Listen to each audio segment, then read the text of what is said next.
Now the Health Minister Nicola Roxon joins us now from Canberra. Minister, good morning. Thanks for joining us. Good morning. Have you managed to establish how it was that Philip Morris was invited to that fundraiser? Oh, no, look, and clearly it was an error.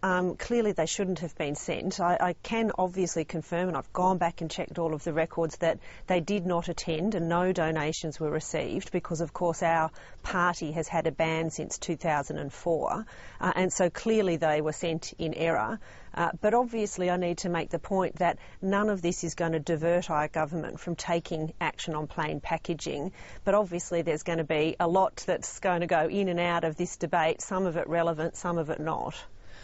But clearly then, if you went back through your files and you found that those invitations had been issued, clearly tobacco companies had been on your general invitation mailing list at some point, which still doesn't make the situation any better for you, given your stance now on tobacco donations, does it?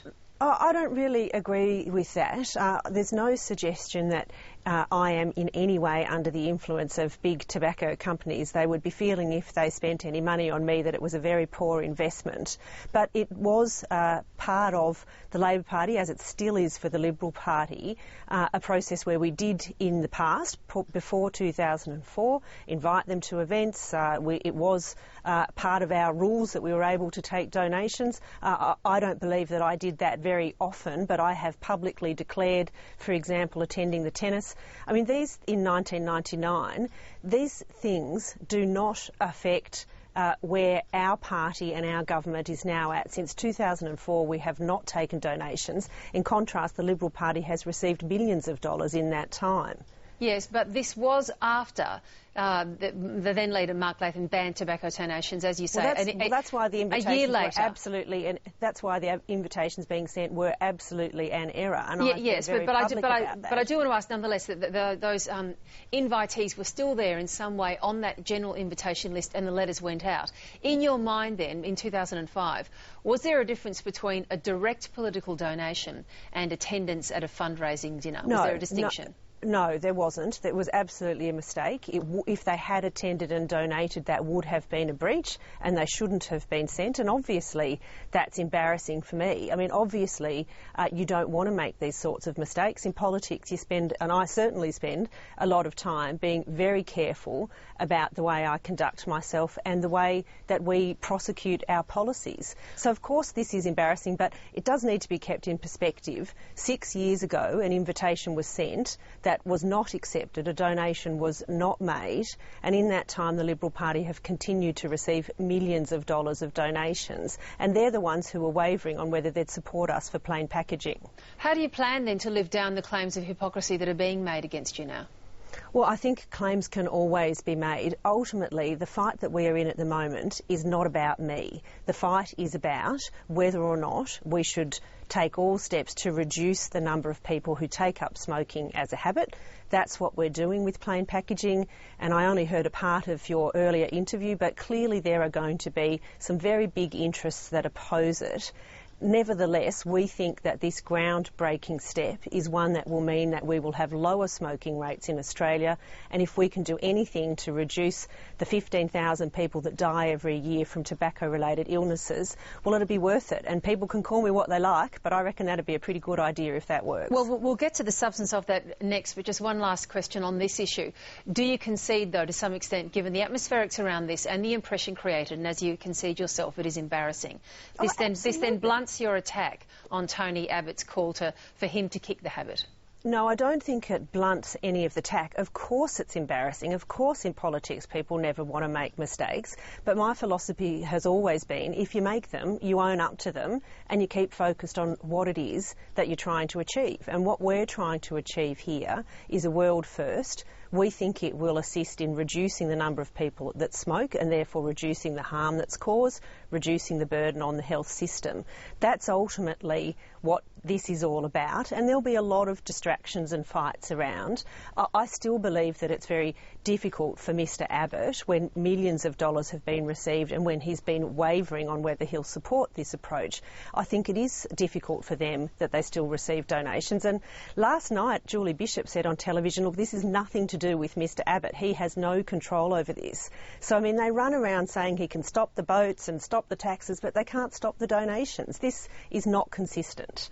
All right, well, look, let's get to the substance of what that interesting coalition of American business groups and manufacturers had to say about the proposed plain packaging legislation that you're considering at the moment. It includes groups such as the US Chamber of Commerce, the National Association of Manufacturers, the United States Council for International Business and others. And they're basically saying that Australia will be in violation of its commitments given to international trading partners, in addition to the criticism that, in their view, there's no scientific evidence that this plain paper packaging would even work anyway. First of all, are there any fears in the government that the government is in breach of its international trade obligations and commitments?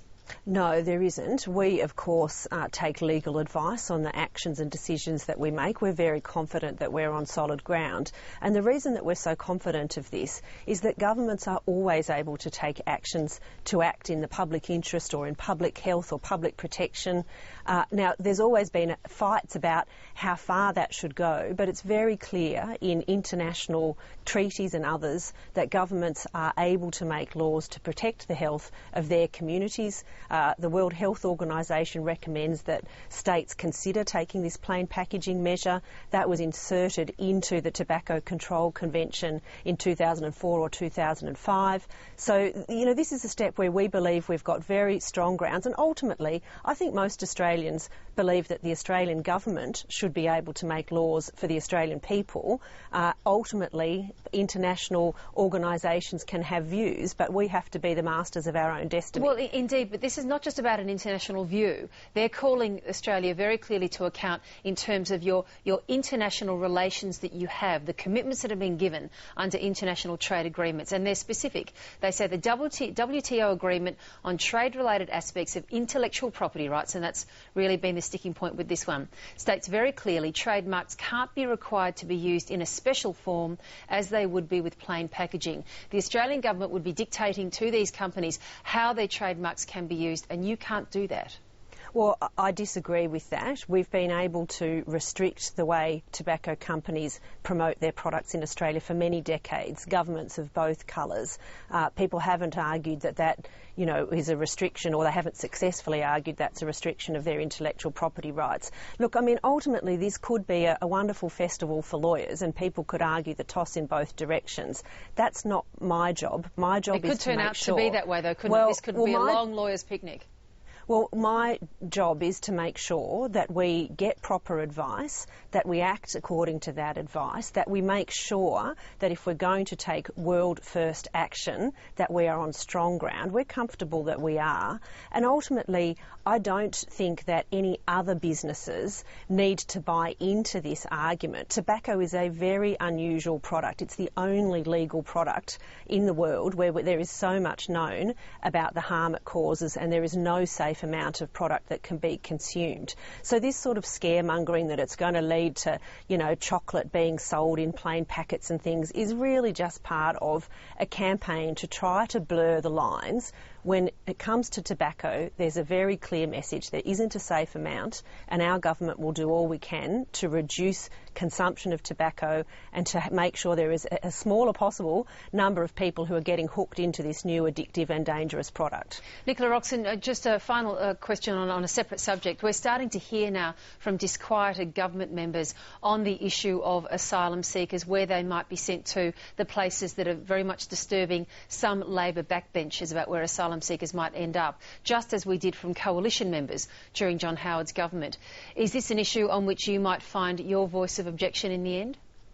Well, ultimately, our party, of course, whether it's through Cabinet or through the caucus, is able to argue through a whole lot of issues. I'm very comfortable that my role is to have views and express them within the Cabinet. I think what the government is trying to do with our deal with Malaysia is actually really innovative and has the potential to provide enormous benefit, not just to the extra people who will be able to come and settle in Australia, but also to make sure that people smuggling, which is inherently so dangerous for people, does actually have that business case broken. Of course, the aim that you've heard the Prime Minister talk about very often. But just to jump in there, and we hear that you're comfortable with that, and you've made that point on this program before.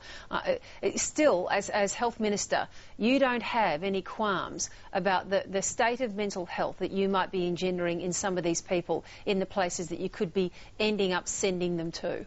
You have no qualms there? I think that it is more accurate to say that as a government we properly discuss all of those issues within the Cabinet or within the caucus. That's the place to do that. I'm not the minister responsible for this when the negotiations are still underway with Malaysia. But I don't know, that there were Labor opposition members who were very happy to hear from dissenting coalition members at the time when they, according to some, very bravely found their voice and spoke out about a policy that they couldn't agree with. The then Labor opposition was pointing to those people saying, aha, you see, brave people. I mean, you don't think that's actually the position of government members who disagree to do that publicly too? Well, I think that, we're a party where people express their views strongly in lots of different forums, but you're asking me for my view, and my view is that Minister Bowen is very carefully negotiating with the Malaysian government to ensure that appropriate protections are going to be in place. I am very confident that he is doing that job well, and ultimately that is what our government needs to do. It's a serious issue. It needs to be done carefully, and I'm confident that he's doing that. Nicola Roxon, good to talk to you. Thanks for making time available. Thank you. Thank you.